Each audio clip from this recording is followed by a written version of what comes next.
So in the end of 2020, I filed complaints against 11 doctors who did business in the Birmingham, Alabama area. And this related to a misdiagnosed broken skull wound and the complications that arose from this over the course of about 2 years. And now it's like getting closer to 3 years. But yeah, because this injury is not healed. I'm still in real bad shape. I'm technically disabled. I'm not able to register for a disability because I've been misdiagnosed. And I can't work. I can't move. I don't live a normal life anymore. So I filed not one complaint but 11, because what happened in my case is I had the misfortune of, going and having this this injury misdiagnosed the first time, and then it was the case that every subsequent doctor, nurse, and ER visit that I would go to, they would not contradict this, so I never was able to find out what the truth of my injury was. But I went and got my records and my own images, and I'm pretty sure I figured this thing out. I went in to St. Vincent's East Hospital, Birmingham, Alabama, Ascension in 2008, several times, 2019.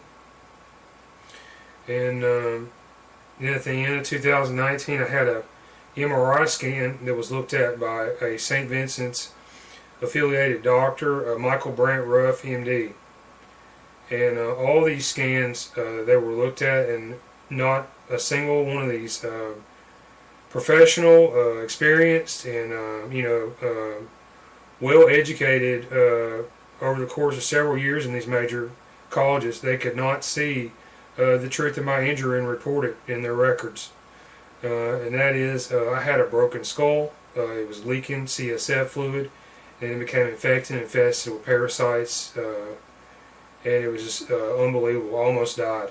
But I had to figure out what was wrong with me on my own, and thank God I was able to take some measures and some steps to reverse the decline of my health.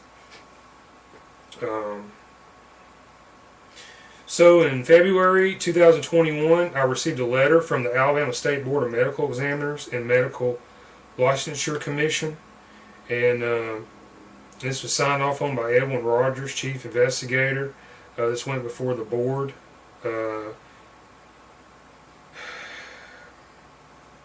And William Perkins sits on this board.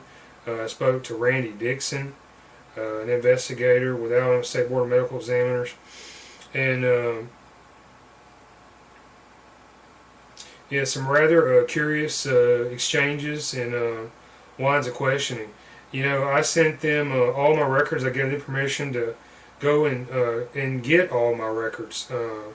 I have evidence that records were withheld from me by these hospitals and doctors, but I gave them permission to go get all the evidence. And the questioning they placed before me was rather curious in the following way. They tried to put the burden of proof on me, and it doesn't have anything to do with me. I'm claiming that these doctors did not do their job.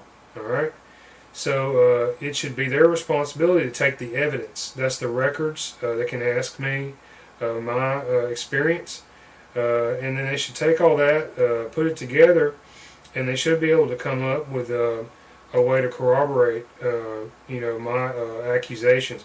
But they didn't. They said that they could not substantiate my claims.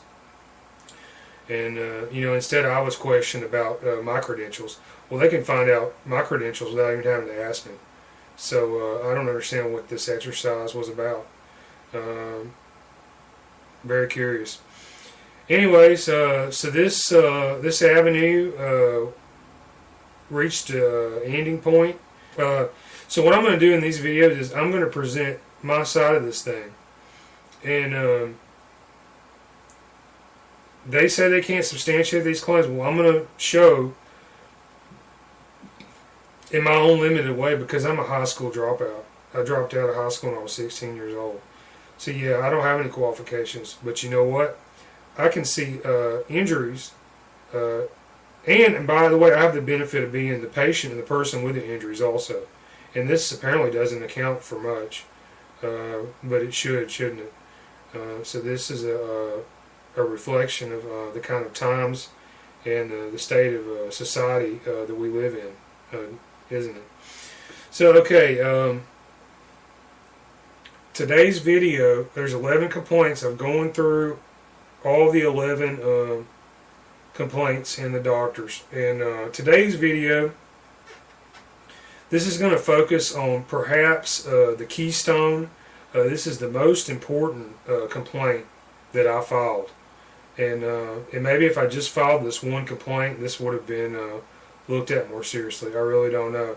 What it seems to be is my experience trying to redress grievances with St. Vincent's Hospital, Birmingham, Alabama, Ascension. They appear to be on some type of untouchable list. And I've gone through many different avenues. And when the name of this hospital comes up, all of a sudden, high-powered attorneys, state medical examiner board, licensure commission, all of a sudden they go hands off. They don't want anything to do with trying to do something against St. Vincent's Hospital. And this is very curious. Of course, St. Vincent's Hospital, Ascension, they are backed by the Roman Catholic Church. So they are the main sponsor, the backer of Ascension, St. Vincent's Hospital, Birmingham, Alabama. Not a lot of people know about that. You know, Birmingham, this is the Bible Belt Protestant territory. But, you know, the truth be told, the Roman Catholic Church is a very powerful influence in Birmingham, Alabama, because of their backing of this major hospital. Alright, so, okay, today's video, this is about radiologist Julian Patrick Druhan, M.D. Julian Patrick Druhan, he graduated from the University of Alabama School of Medicine 2008. Specialized in diagnostic radiology and nuclear medicine. Education training, residency St. Luke's Regional Medical Center. Affiliated with Birmingham Radiological Group, PC. This is located in Birmingham. Alright, so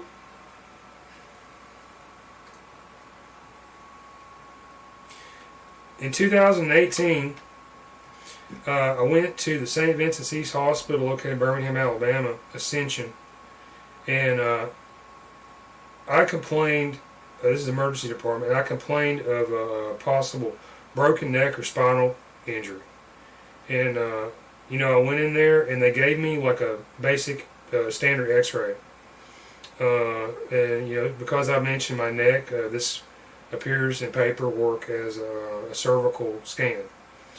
Alright, so I went there, had the scan done, and then, you know, after it was completed, the doctors, they came back, and the nurses, they came back and they told me that I had no injury, and I was sitting there, and I could not move my head, my neck felt like it was broken.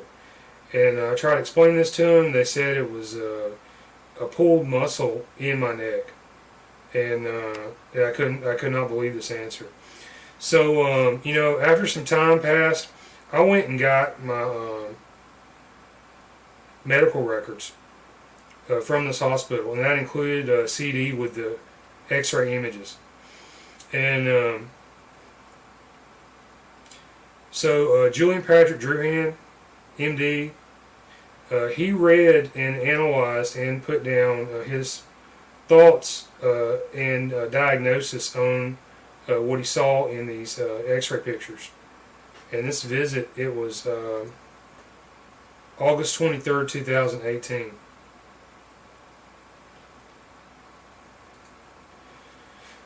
Anyways, so I looked at these X-rays like for a long time, and you look at them, and it's real hard to see if there are any injuries in here. But then I started to notice. I looked at some of the data that shows up in some of these image programs. Yeah, okay. The way medical imagery work is interesting. Okay, you get the records on the disc. They're not like JPGs or GIFs. All right. Okay. The medical industry, they're so powerful and have so much money. Like in the 80s and 90s, they developed their own image compression standard, and this is called DICOM. And for a long time, because of this, you could not look at medical imagery, X-ray imagery, CT imagery, MRI, digital imagery on a standard computer with ease.